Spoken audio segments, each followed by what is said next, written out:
Hello student, जो Kolhan university का student है उनका 3 लेक्चर डिजिटल एजुकेशन का जा चुका है। ये चौथा और लास्ट लेक्चर है, लास्ट यूनिट है, फोर्थ यूनिट। और ये लास्ट लेक्चर है। डिजिटल एजुकेशन में धूम मचाइए और जबरदस्त पढ़िए। सारा क्वेश्चन इसी से आएगा, इससे बाहर नहीं जाएगा। जब आप एग्जाम लिख के आइएगा ना, तब आप कमेंट जरूर कीजिएगा कि सर क्वेश्चन आया कि नहीं आया। और अगर आ गया है तो सेमेस्टर 2 में फिर जुड़ने में आप पीछे मत रहिएगा। चलिए शुरुआत करते हैं। पढ़ना ई गवर्नेंस। ई गवर्नेंस का मतलब है गवर्नमेंट का सारा काम अगर इलेक्ट्रॉनिक माध्यम से होता है तो इसको बोलते हैं ई गवर्नेंस। तो सबसे पहले what is e governance? E governance का मतलब है इलेक्ट्रॉनिक गवर्नेंस। तो बोलता है कि जब गवर्नेंस का काम मतलब जब सरकार का काम सारा का सारा इलेक्ट्रॉनिक माध्यम, इंटरनेट के माध्यम, कंप्यूटर के माध्यम से होता है तो इसे ई गवर्नेंस कहते हैं। What is G2C? G2C का मतलब था government to citizen. Government to citizen का अर्थ होता है सरकार द्वारा नागरिकों को डिजिटल माध्यम से सेवाएं प्रदान करना। सरकार द्वारा नागरिकों को डिजिटल माध्यम से सेवाएं प्रदान करना कहलाता है G2C। G2B का मतलब होता है गवर्नमेंट टू बिजनेस। तो जब सरकार डिजिटल माध्यम से बिजनेसमैन को सेवाएं प्रदान करती है तो उसे हम बोलते हैं G2B। G2G का मतलब होता है गवर्नमेंट टू गवर्नमेंट। सरकार जब डिजिटल माध्यम से अपने ही किसी सरकारी तंत्र को फायदा पहुंचाती तो उसे कहते हैं G2G। G2G सरकार अपने ही तंत्र को किसी से फायदा पहुंचा रही है तो G2G। Mention one e governance initiative in Jharkhand. Jharkhand में ई गवर्नेंस क्या हो रहा है? तो बहुत है आजकल। हम लोग जो बनाते हैं जाति आवासीय और आय प्रमाण पत्र सब ऑनलाइन हो गया है। अगर हम लोग जमीन का रसीद कटाते तो ऑनलाइन हो गया। झार देखिए ना, झार सेवा एक है, हम लोगों का झार नेट है, वैसे बहुत सारा है। झार नेट है, झार सेवा है। झारखंड का बहुत सारा ऑनलाइन प्लेटफॉर्म है जहाँ पे हर सुविधा ऑनलाइन हो गया, डिजिटल हो गया। अब शॉर्ट में explain the concept of e governance in India. E governance in India का मतलब भारत सरकार इलेक्ट्रॉनिक माध्यम से अपनी पूरी सरकार को चला रही है, वो कहलाता है ई गवर्नेंस। जहाँ पे इसका उद्देश्य क्या है? इसका उद्देश्य है इम्प्रूव ट्रांसपेरेंसी, पारदर्शिता बढ़े, प्रोवाइड फास्टर पब्लिक सर्विस, जनता की सेवा तेजी से हो जाए। देखिएगा ई गवर्नेंस में तेजी से सुविधा बढ़ रही है, भ्रष्टाचार नहीं हो रहा है। रिड्यूस करप्शन, भ्रष्टाचार एकदम कम हो जाएगा। अब जैसे हम ऑनलाइन फॉर्म भर दिए, अब 15 दिन 20 दिन में बनना है मेरा आवासीय रेसिडेंशियल, 20 दिन में बन जाना चाहिए, नहीं तो कारण बताएगा क्यों नहीं बनेगा। हम अपना गांव से ऑनलाइन कर दिए, हम ब्लॉक पहुंचबे नहीं किए तो अधिकारी पैसा मांगेगा। जब पहुंचते तब ना पैसा मांगता है, हम पहुंचे ही नहीं और उसको 21 दिन में बना देना, नहीं बनाएगा तो हम केस कर देंगे तो हालत खराब कर देगा। तो यहाँ में भ्रष्टाचार कम हो जाएगा, अकाउंटेबिलिटी कम हो जाए का पता चल जाता, उत्तरदायित्व तो सुनिश्चित हो जाता। कौन व्यक्ति, मान लीजिए कि कोई एक ऑफिसर था जिसके लॉगिन में पड़ा रहा और उसने उसके लॉगिन में आया था 13 तारीख को और उसको 13 दिन लग गया उसको उसी के लॉगिन में, जबकि उसको 6 दिन में छोड़ा देना चाहिए अपने लॉगिन से, नहीं छोड़ा है तो वो अधिकारी दोषी है, वो पकड़ाएगा। अब प्रमोट गुड गवर्नेंस, एक अच्छी सरकार चला सकते हैं डिजिटल माध्यम से।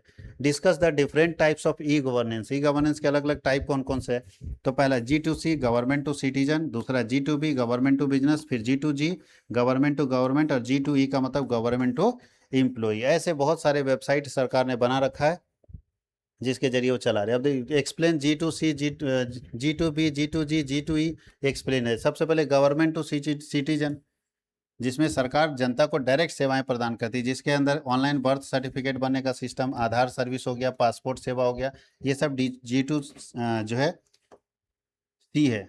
G2B का मतलब बिजनेस को, तो बिजनेस में GST पोर्टल बिजनेसमैन के लिए, online business registration, e tendering, ये सब बिजनेसमैन के लिए होगा। G2G का मतलब हो गया सरकारें को फायदा पहुंचा रही है, तो जैसे digital sharing of official records, जैसे हजारीबाग का जितना जमीन का रिकॉर्ड है वो डिजिटली शेयर हो गया, हजारीबाग का जनसंख्या डिजिटल शेयर हो गया, तो ये होगा G2G।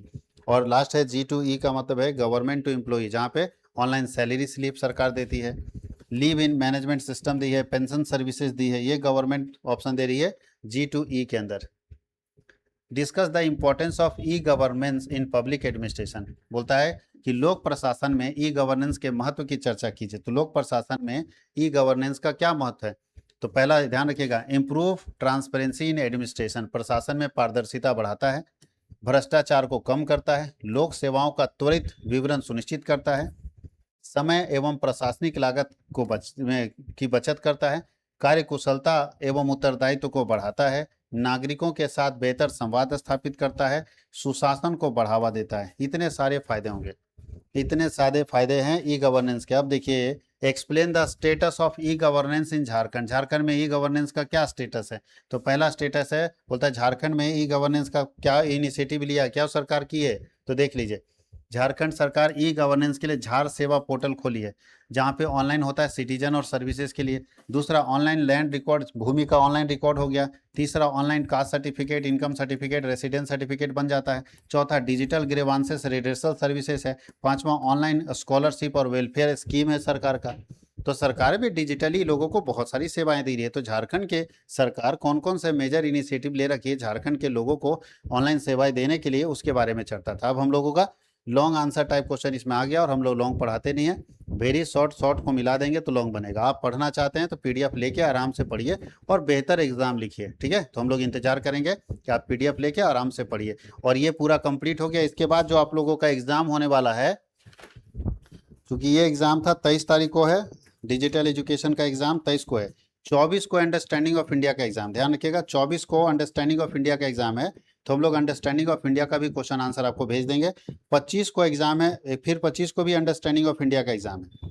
तो 24-25 अंडरस्टैंडिंग ऑफ इंडिया को एग्जाम है, और 25 को एईसी हिंदी का भी एग्जाम है। बहुत सारे लोगों का एईसी हिंदी भी 25 ही को है।